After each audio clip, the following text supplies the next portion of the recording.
Thank you for tuning in and welcome back to the channel. If you're new here, my name is Drydek. I do videos about different Diablo 1, Diablo 2, and World of Warcraft mods. If any of that sounds interesting to you, consider subscribing below, as there will be many more videos in the future. Alright everyone, this is going to be the first video in a mini-series I am starting called Proper Raid Setup 101. This series is aimed towards newer players, specifically Flex Raiders looking to take their game to that next level and possibly push into heroic raids for their first time. I would like to preface this video saying this works best on Area 52 since it's a free pick server. This is technically achievable on wildcard servers, but it's much harder to put together. In this first video, we will be going over raid buffs and debuffs, why they are so important, and some easy to understand metrics to show just how much of a difference this can make for a raid. To start this off, let's go over what we call the buff spec, which is used by two people in your raid to provide full power buffs to everyone. The general idea behind this build is that you take all of the talents in every class tree that enhances each of the buffs, like improved power word fortitude and improved blessing of might. I will leave a link down in the description of the video so you can upload this directly in-game for yourself.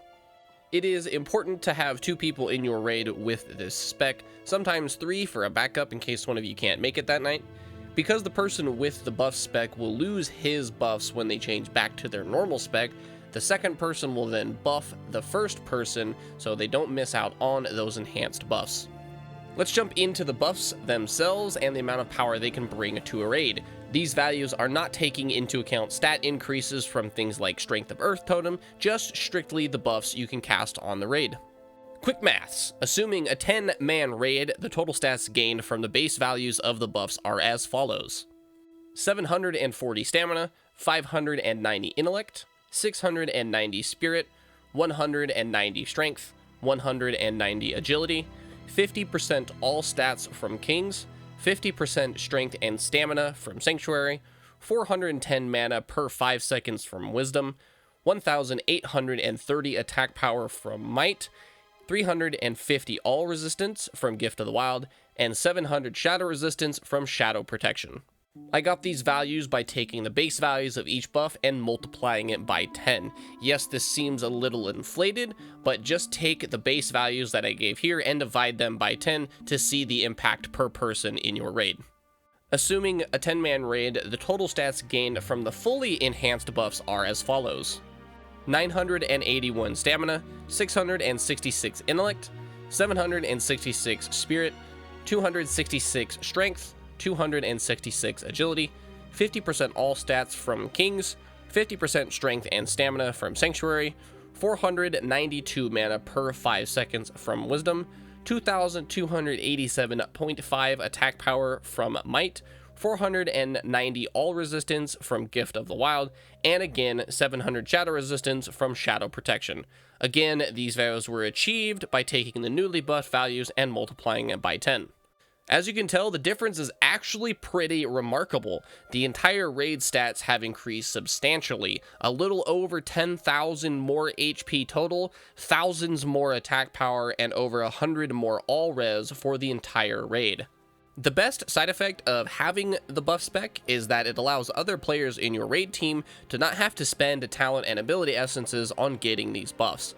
This will only help to increase your raid performance further because you can focus on increasing your personal performance rather than buffing the raid.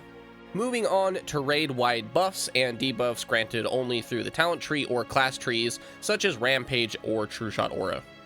This can be a big contention point in raids about who carries which buffs, so this part will be most relevant to raid groups who have very dedicated rosters. If you are finding your raid group either has to pug often or has many subs, this could be the part where it hurts the most. Generally speaking, in a well-tuned raid group, the lowest DPS player usually is the one who is assigned a few more of these buffs and spells than others, a pseudo-bard style build.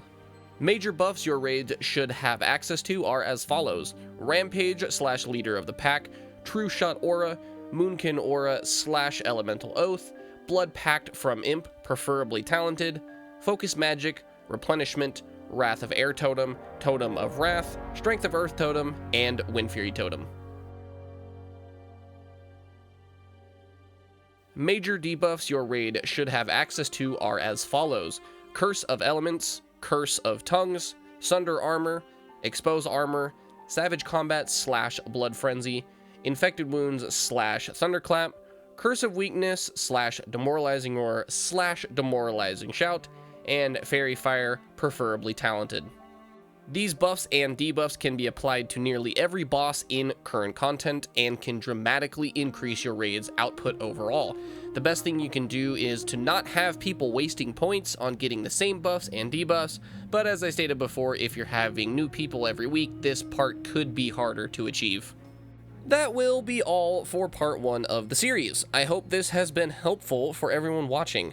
If you have any questions on this, I will leave a link to my Discord, or you can leave a comment in the video and I will get back to you as soon as I can. The next part of the series will be all about consumables, gems, and enchants.